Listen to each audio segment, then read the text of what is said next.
ಇವುಗಳ ಭಾವನೆ ಅಯೋಧ್ಯೆಯಲ್ಲಿ ಪ್ರಭು ಶ್ರೀರಾಮಚಂದ್ರನ ಮಂದಿರ ಆಗಬೇಕು ಅಂತ ತಿಳ್ಕೊಂಡು ಹೇಳಿ ನೂರಾರು ವರ್ಷ ಸಾವಿರಾರು ವರ್ಷದ ತಪಸ್ಸು ನಿರಂತರ ಹೋರಾಟದ ಪ್ರಯುಕ್ತ ಇವತ್ತು ನಾಳೆ ಜನವರಿ 22ನೇ ತಾರೀಕು ರಾಮ ಮಂದಿರ ಲೋಕಾರ್ಪಣೆ ಮಾಡ್ತಕ್ಕಂಥ ಈ ಸುಸಂದರ್ಭದಲ್ಲಿ ಕಾಂಗ್ರೆಸ್ಸಿನ ನಾಯಕರಿಗೆ ಅದನ್ನು ಸಹಿಸಿಕೊಳ್ಳಕ್ ಆಗದೇ ಇರತಕ್ಕಂಥ ಸಂದರ್ಭದಲ್ಲಿ ಇಡೀ ದೇಶದಲ್ಲಿ ರಾಜ್ಯದಲ್ಲಿ ಅರಾಜಕತೆಯನ್ನು ಸೃಷ್ಟಿ ಮಾಡಬೇಕು ಅಂತನ್ನುವಂತ ಏಕೈಕ ಉದ್ದೇಶದಿಂದ ಇವತ್ತು ನಿನ್ನೆ ಹುಬ್ಬಳ್ಳಿಯಲ್ಲಿ ಶ್ರೀಕಾಂತ್ ಪೂಜಾರಿ ಎಂಬಂತ ವ್ಯಕ್ತಿ 30 ವರ್ಷದ ಹಿಂದೆ ರಾಮ ಜನ್ಮಭೂಮಿ ಸಂಬಂಧ ನಡೆದಿರ್ತಕ್ಕಂಥ ಹೋರಾಟದಲ್ಲಿ ಭಾಗಿಯಾಗಿದ್ದ.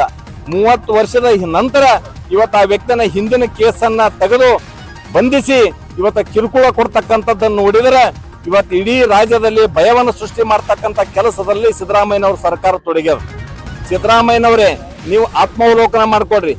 ಹಿಂದೆ ನೀವು ಇದೇ ರೀತಿ SDPI PFI ಅಂತ ಸಂಘಟನೆಗೆ ಕುಮ್ಮಕ್ಕು ನೀಡಿದ ಪ್ರಯುಕ್ತ ಕರಾವಳಿಯಲ್ಲಿ ಸುಮಾರು 22ಕ್ಕಿಂತ ಹೆಚ್ಚು ಹಿಂದೂಗಳನ್ನ ಹತ್ಯೆ ಆಯ್ತು. ಅದೇ ರೀತಿ ಒಳಗೆ ಮತ್ತೆ ಇವತ್ತು ರಾಜ್ಯದಲ್ಲಿ ನಿಮ್ಮದೇ ನೇತೃತ್ವದಲ್ಲಿ ಇವತ್ತು ಸರ್ಕಾರ ಅದ. ಮತ್ತೆ ನೀವು ಮುಸ್ಲಿಂ ತುಷ್ಟೀಕರಣದೊಳಗೆ ನೀವು ಬಿದ್ದು ಕೇವಲ ನಿಮ್ಮ ವೋಟ್ ಬ್ಯಾಂಕ್ ಓಲೈಕೆಗೋಸ್ಕರ ಇಡೀ ರಾಜ್ಯದ ಒಂದು ನೆಮ್ಮದಿಯನ್ನ ಹಾಳುಗಿಡ್ತಾ ಇದ್ದೀರಿ. ಇದನ್ನ ನೀವು ಯಾವತ್ತೂ ಹಿಂದೂಗಳು ನಿಮ್ಮನ್ನ ಕ್ಷಮೆ ಮಾಡಂಗಿಲ್ಲ. ನೀವು ಏನೇ ಮಾಡಿದ್ರು ಕೂಡ ಇವತ್ತು ಇಡೀ ರಾಜ್ಯದಲ್ಲಿ ದೇಶದಲ್ಲಿ ಜನರು ಗೊತ್ತಾಗ್ಬಿಟ್ಟದ. ಕೇವಲ ವೋಟ್ ಬ್ಯಾಂಕ್ ರಾಜಕಾರಣಕ್ಕೋಸ್ಕರ ನೀವು ಏನ್ ಬೇಕಾದ್ರೂ ಮಾಡ್ಲಿಕ್ಕೆ ನೀವು ತಯಾರಿದ್ರಿ ಅಂತ ಅನ್ನೋ ಕಾರಣದಿಂದ ದೇಶದಲ್ಲಿ ಎಲ್ಲೂ ಕೂಡ ನಿಮ್ಗೆ ಅಡ್ರೆಸ್ ಇಲ್ಲ.